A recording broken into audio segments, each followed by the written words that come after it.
మాట్లాడాలో పొద్దున్నే సోషల్ మీడియాలో పెట్టుకోవడం ఏం మాట్లాడతావు నువ్వు? ఎవరు చెప్పేది 4,800 ఎకరాలు కలెక్టర్ చెప్పాడు, నీకు చెప్పేది కలెక్టర్ చెప్పాడు కదా.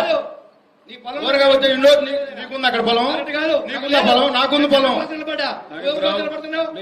ఎవరికేదో ఎక్కడేదో హీరో అవ్వాలని మాట్లాడటం కాదు. కలెక్టర్ గారు క్లియర్ గా చెప్పాడు 4,800 ఎకరాలు తీసుకున్నావని చెప్పి. 20,000 ఎకరాల గురించి ఎందుకు డిస్కస్ చేస్తున్నావు నువ్వు? 2023లో మీరు జీవో ఇచ్చారు.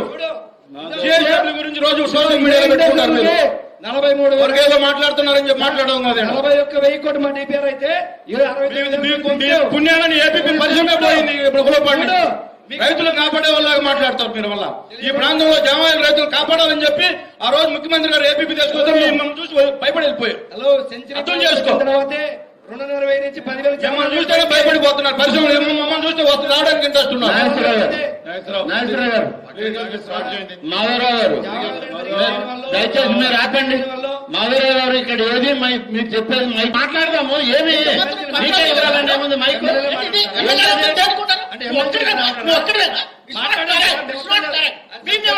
కాబట్టి అక్కడ ఉంది మార్చారు కాబట్టి మాట్లాడతాం. నువ్వు ఎమ్మెల్యేలు మాట్లాడరా? ఎమ్మెల్యేలు మాట్లాడరా? ఎవరు? మేము వెళ్ళగొట్లా. ఇదిగో చూడు మీరు ఎలా చేయట్లేదు ఇండస్ట్రీస్ గురించి. కంపెనీలకు ఏం జరిగిందో మేము చూపిస్తాం. ప్రభు దయచేసి జీవోలు చూపిస్తా. ఎవరు? అవును, ఆ సబ్జెక్ట్ అడిగాను నేను. సబ్జెక్ట్ ఇవ్వలేదు. ఇప్పుడు మీదేముంది అక్కడ మాట్లాడండి. ఆగండి, సబ్జెక్ట్ ఇవ్వలేదు కదా మీకు. మీరు ఎందుకు అనవసరంగా మాట్లాడతారు? సబ్జెక్ట్ మీకు ఇవ్వలేదు కదా. సబ్జెక్ట్ ఇరిగేషన్ మీద మాట్లాడుతున్నారు. ఇరిగేషన్ మీద మంత్రి గారు చెప్తున్నారు. మీరెందుకు మధ్యలో మాట్లాడతారు? ఇరిగేషన్ మీద మాట్లాడుతున్నారు కాబట్టి మాట్లాడుతున్నా.